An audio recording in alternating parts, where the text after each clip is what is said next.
Hello friends, मैं हूँ Avinash Kumar. I hope आप सब लोग ठीक हैं। आप अपने प्रिपरेशन बहुत अच्छे से कर रहे होंगे।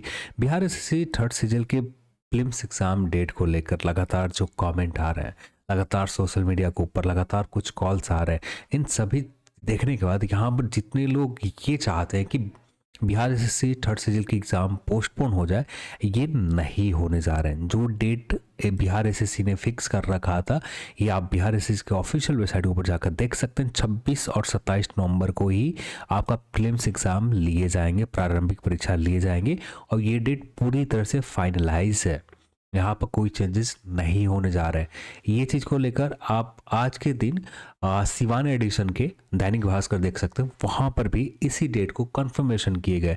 एग्ज़ाम सेंटर के तैयारी को लेकर यहाँ पर लेटर लिखे गए थे। सिवान वैसे सारे डिस्ट्रिक्ट में लिखे जाते, सारे जहाँ जहाँ सेंटर रखे गए उन सभी डिवीज़न में लिखे जाते, पर यहाँ पर एक जो आप कंफर्मेशन चाहिए, तो ये आप सिवान एडिशन का दैनिक भास्कर आज जाकर देख सकते हैं। वहाँ पर आपको ये कंफर्मेशन मिल जाएगा कि बिहार एसएससी थर्ड सीजन का एग्ज़ाम आपको 26 और 27 नवंबर को ही कंडक्ट करवाए जाएंगे। जो आप लोग चाहते हैं कि ऑफिशियल जानकारी हो, तो ऑफिशियल जानकारी आपको दैनिक भास्कर में मिल जाएंगे। तो यहाँ पर किसी भी तरह का कोई भी बदलाव नहीं हुआ है। जो डेट है पहले से सेम डेट को ही बिहार एसएससी थर्ड सीजन का एग्ज़ाम लिया जाना है। तो आपके पास समय की बात करें, अब ना के बराबर ही है। कुछ दिन इधर उधर बर्बाद हो जाएंगे। अब बचे कुछ दिन है, यानी 15 से 20 दिन हमारे पास है। इन 15 से 20 दिन में ही अपनी प्रिपरेशन को इन्हेंस करना है। जो करना था आपने कर रखा है, अब क्या करना है, हमारा अपनी जो प्रिपरेशन है इन्हें इन्हेंस करना है। अब इन्हेंस करके अब ज़्यादा से ज़्यादा अपना स्कोर गेन करना है। तो इसके लिए बेस्ट ऑप्शन आपके पास सभी को पता है कि रिवीजन करते रहना। इसके अलावा हमारे पास कोई भी ऑप्शन नहीं बचता है रिवीजन के अलावा। तो हमें रिवीजन करते रहने, तो रिवीजन आप करते रहेंगे तो आपको काफ़ी हद तक जो भी आप बार बार गलती करते हो ये कम होते जाएंगे। आपके सिलेबस आपके सामने है और इसी सिलेबस के अकॉर्डिंग आपको चलना है। यहाँ पर समसामयिक विषय से रिलेटेड प्रश्न आएंगे, तो मैं यहाँ पर सजेस्ट करना चाहूँगा किसी भी तरह का आपको समसामयिक यानी करंट अफेयर को लेकर कोई हमें डेप्थ में नहीं जाना है, बस फैक्चुअल पढ़ना है।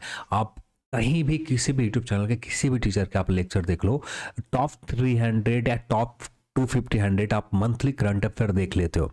जो टॉप 300 एमसीक्यूज प्रैक्टिस आप एक करंट अफेयर कर रहे हो, इसी को हमें कम से कम एग्जाम आते आते 2 से 3 बार रिवीजन कर लेनी है।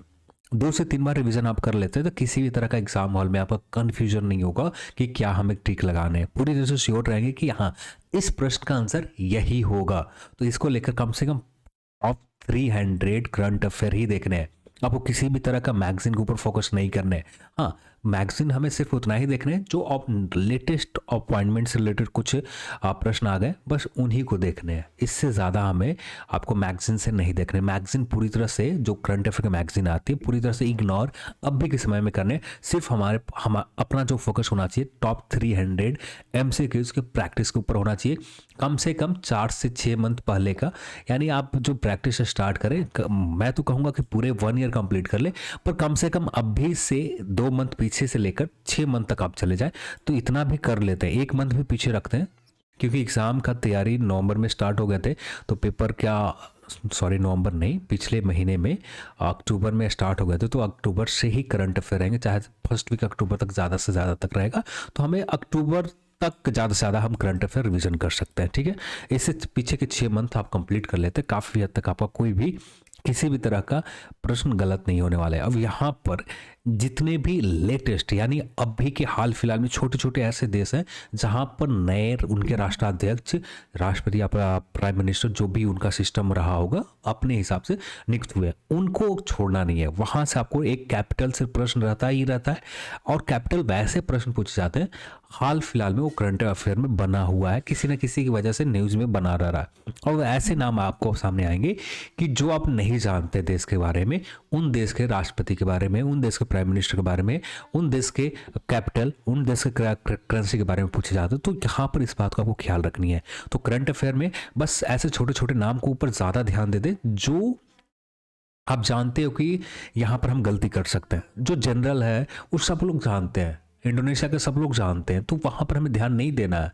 म्यांमार के सब लोग जानते हैं, यहाँ पर ध्यान नहीं देना। बस ऐसे छोटे देश को जान, राष्ट्र देश के ऊपर आपको ध्यान रखनी है। वैसे म्यांमार के क्योंकि आपका नेबर कंट्री है, तो वहाँ पर आपको प्रश्न पूछे जाएंगे नेबर के, क्योंकि यहाँ पर सिलेबस में एक अलग ही मेंशन भी कर रखा है कि BRSCC ने उनके नेबर, इंडिया के नेबर कंट्री के बारे में बेसिक जानकारी पूछे जाएंगे। तो मैं तो यहाँ पर सजेस्ट करूंगा इंडिया के नेबर कंट्री। यूट्यूब के ऊपर मैंने कुछ क्लासेस देखे थे, बहुत छोटे छोटे क्लासेस देखे थे, मुझे नाम नहीं आता, पर जब देखा था उसी समय, तो यहाँ पर आप यूट्यूब के ऊपर सर्च कर लेते हैं इंडियन के नेबर कंट्री ने, 15 से 20 मिनट के क्लासेस में सारे नेबर कंट्री के बारे में बेसिक ओवरव्यू पता चलेगा। वहां से प्रश्न रहेंगे, ज़्यादा प्रश्न आपको डेप्थ में नहीं जाने। तो यहाँ पर जो इंडियन नेबर कंट्री के बारे में आप यूट्यूब के ऊपर सर्च करो आप एक बार, आपको सिर्फ आपको नाम पता है इंडियन के नेबर कंट्री, देन आपको सर्च करते जाना है और साइड में आपको टाइटल में BRSCC लगा देना। तो वैसे ही आपको कुछ ना कुछ सजेशन मिल जाएंगे, जहां पर आपको 10 से 15 मिनट के अंदर में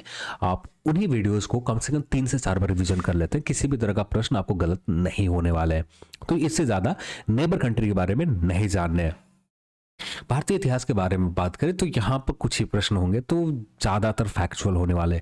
आप क्राउन फॉलो कर रहे हैं या लुसेंट फॉलो कर रहे हैं, लुसेंट या क्राउन किसी भी तरह का पॉइंटर फॉलो कर रहे हैं, तो उन्हीं पॉइंटर के ऊपर ही सिर्फ फोकस रहे। इससे ज़्यादा हमें नहीं करना, तो सिर्फ हमें पॉइंटर के ऊपर ही ध्यान देना है और एक्स्ट्रा पढ़ने के चक्कर में नहीं बचना है। पूरी तरह से एक्स्ट्रा कुछ भी नहीं करना है, यानी जो पॉइंटर में दिया है सिर्फ पॉइंटर ही देखना है। यदि आप लुसेंट पढ़ रहे हो तो सिर्फ लुसेंट ही करना है, इससे ज़्यादा नहीं। या आप क्राउन कर रहे हैं तो सिर्फ क्राउन ही करना है, इससे ज़्यादा, हाँ ज़्यादा से ज़्यादा प्रैक्टिस सेट आप लगा सकते हो, इससे ज़्यादा नहीं हमें करने। फिर इसके बाद कल्चर से रिलेटेड प्रश्न होंगे, जो भारतीय इतिहास है, जो आप सभी लोग जानते हो। अब जब आप मॉडर्न भारतीय इतिहास कर रहे हो, कल्चर से रिलेटेड, एडमिनिस्ट्रेशन से रिलेटेड, ये सारी चीज़ें कवर होते जाएंगे आपके। इंडियन भूगोल से आपका ज्योग्राफी से कुछ बेसिक टाइप का बात, जो जनरल पहले पूछे जाते थे प्रश्न, उस तरह के नहीं रहने वाले। तो हमें इंडियन ज्योग्राफी में सिर्फ उन सेगमेंट को पकड़ने हैं जो इन्वायरमेंट से रिलेटेड है, इकोलॉजी से रिलेटेड है, एंड जितने भी डैम के बारे में आप पढ़ना चाहें पढ़ लें, क्योंकि यहाँ से प्रश्न आएंगे। नेशनल पार्क से रिलेटेड प्रश्न आएंगे, वाइल्ड लाइफ सेंचुरी से प्रश्न आएंगे। तो इस तरह के प्रश्न आपको, बहुत टाइगर रिजर्व के बारे में पूछे जाएंगे। तो इस तरह के प्रश्न ज़्यादा होने वाले हैं। तो यहाँ पर इंडियन ज्योग्राफी में, और फिर टॉप प्रोडक्शन का, चाहे फ्रूट हो, चाहे मेटल हो, चाहे नॉन मेटल हो, जितने भी प्रोडक्ट्स हैं उन सारे प्रोडक्ट्स के बारे में पूछे जाएंगे। टॉप स्टेट प्रोड्यूसर स्टेट कौन से, इस तरह के प्रश्न आपको यहाँ पर आने वाले हैं। और यहाँ पर इंडियन पॉलिटिक्स से रिलेटेड कुछ ज्योग्राफी के सेगमेंट है, जैसे आप ज्योग्राफी में ही आप देखना चाहें तो कुछ अब इंडियन पॉलिटिक्स जैसे राष्ट्रगीत का लिए गए थे, भारत किस डेट को अपनाए गए थे, इस तरह के प्रश्न आएंगे। तो यहाँ पर इस तरह के प्रश्न के ऊपर, क्योंकि यहाँ पर डेट स्पेसिफिक मेंशन किया लिखा हुआ होगा, तो हमको डेट याद करने में कन्फ्यूजन हो जाता है, क्योंकि आपके सामने 2 डेट आ जाएंगे, तो अब ये 2 डेट में आप कन्फ्यूज कर जाएंगे। तो वहाँ पर हमें इस तरह के प्रश्न के ऊपर ज़्यादा अच्छे से डील करने हैं। तो इंडियन ज्योग्राफी में आपको ज़्यादा अब ध्यान नहीं देने, बस जो जिन पॉइंट के ऊपर हम लोगों ने बात किया, इन पॉइंट को आप कर लेते हैं, काफ़ी हद तक आपका काम बन जाएंगे।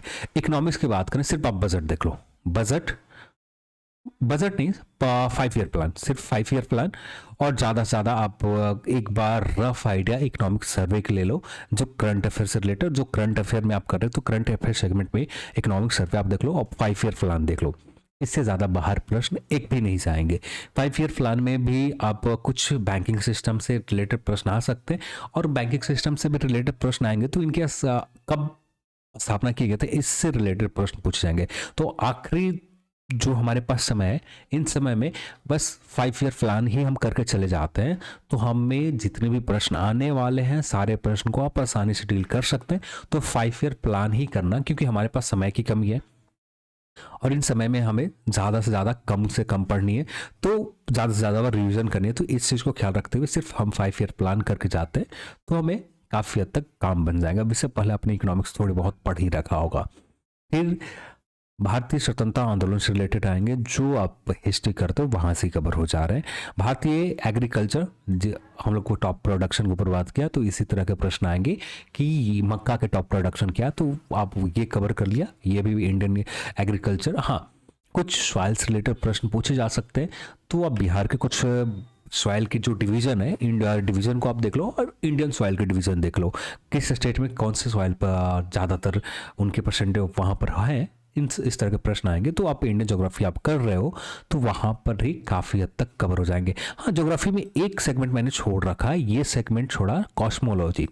कॉस्मोलॉजी से आपको अच्छे खासे प्रश्न आएंगे, कम से कम 2 प्रश्न तो रहने ही वाले हैं। तो 1 से 2 प्रश्न आपको कॉस्मोलॉजी से रहेंगे, तो इसे भी हमें इग्नोर नहीं करना। फिजिकल ज्योग्राफी आप बेसिक जो आप लुसेंट में जो दे रखा है थोड़ी बहुत, बस इतना ही करने की ज़रूरत है। इससे ज़्यादा हमें फिजिकल ज्योग्राफी में करने की ज़रूरत नहीं है और इससे ज़्यादा पूछे भी नहीं जाएंगे, क्योंकि जो भी प्रश्न होगा फैक्चुअल होगा। तो फैक्चुअल हमें लुसेंट में काफ़ी है, या किसी भी पब्लिकेशन के पॉइंटर आपने ले रखा होगा, उन पॉइंटर में भी बहुत सब्सेंट दिए रहते हैं फिजिकल ज्योग्राफी से रिलेटेड, तो वहाँ से भी कवर हो ही जाते हैं। तो हमें एक्स्ट्रा ज्योग्राफी को लेकर नहीं अपना स्ट्रेटजी बनानी है, जो बस सेलेक्टिव टॉपिक है, इन सेलेक्टिव टॉपिक के ऊपर ही करनी है।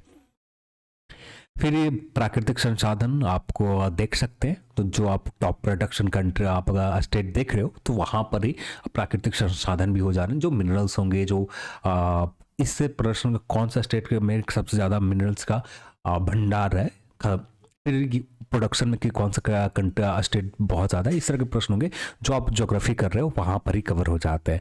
भारतीय संविधान बस लुसेंट के अलावा कुछ नहीं करना, आर्टिकल और अमेंडमेंट रट्टा मार जाओ, यहाँ से बाहर नहीं आएंगे, क्योंकि डीपीएसपी राष्ट्रपति बेसिक जो आप कई बार पढ़ रखा है, तो वहाँ से जो भी प्रश्न आएंगे, जो भी कन्फ्यूजन होगा आप डील कर लो। कॉन्सेप्चुअल प्रश्न आएगा डील कर लोगे, जो फैक्चुअल प्रश्न आएंगे ना, तो यहाँ पर आपको दिक्कत होने वाली है।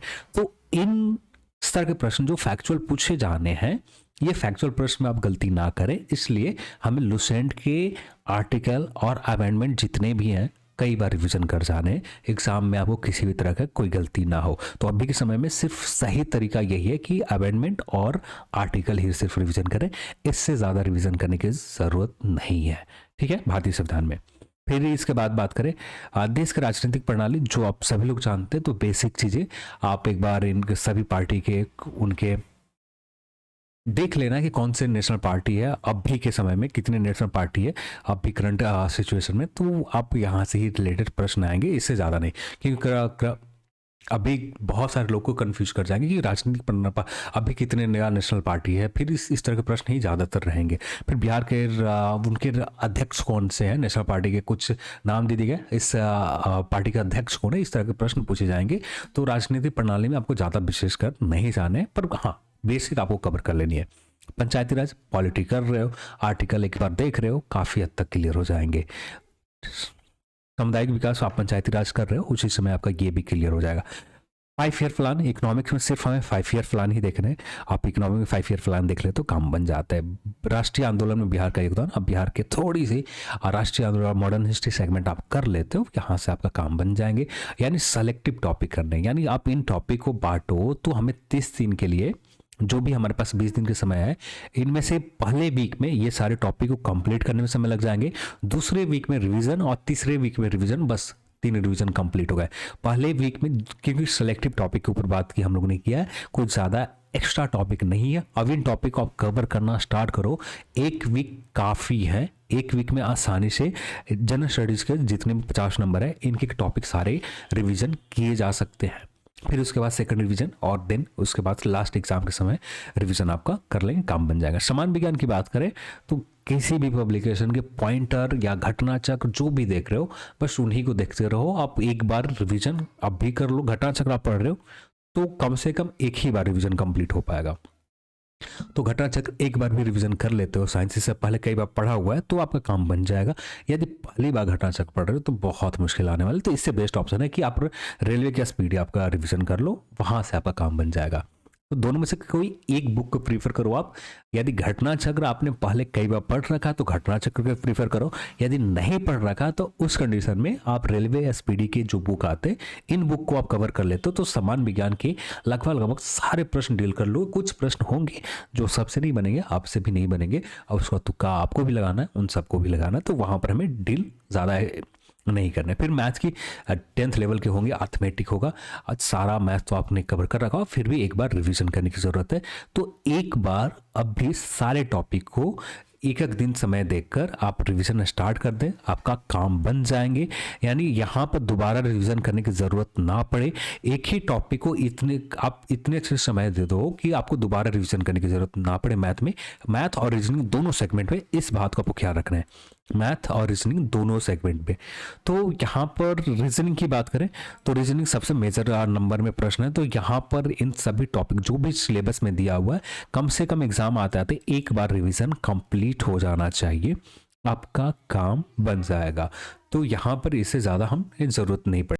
आप इस तरह से अपने सिलेबस को लेकर चलते हो तो आप श्योर रहें कि कम से कम एग्ज़ाम में इतनी अच्छी परफॉर्मेंस रहेंगे कि जो प्रीलिम्स एग्ज़ाम में हमें रिजल्ट चाहिए, ये रिजल्ट तक आप पहुंच जाओगे। उसके बाद मेंस एग्ज़ाम के समय आएंगे तो उस समय अपनी स्ट्रेटजी, जो गलती अब भी हम लोगों ने किया, इन गलती को फिर से दोहराना नहीं है। तो वहाँ उस समय हमें काफ़ी समय मिल जाएंगे अपनी गलतियों को सुधारने के लिए। अब भी क्या चाहिए, अब भी हमें चाहिए सिर्फ रिजल्ट की कम से कम जो मेंस एग्जाम में बैठने के लिए मौका चाहिए। और इस मेंस एग्जाम के लिए आपके पास इस तरह से आप करते हो, काफ़ी हद तक आप सही चले जाओगे, आप रिजल्ट अपनी एक जगह पकड़ बना लोगे। बाकी इसमें थोड़े अपने हिसाब से सुधार कर सकते हो, अपने हिसाब से। जो टॉपिक आपका स्ट्रांग है उन टॉपिकों पर ध्यान नहीं देने, जिन टॉपिक आपका वीक है उन टॉपिक को 2 से 3 बार रिवीजन कर लेनी है वीक टॉपिक ऊपर।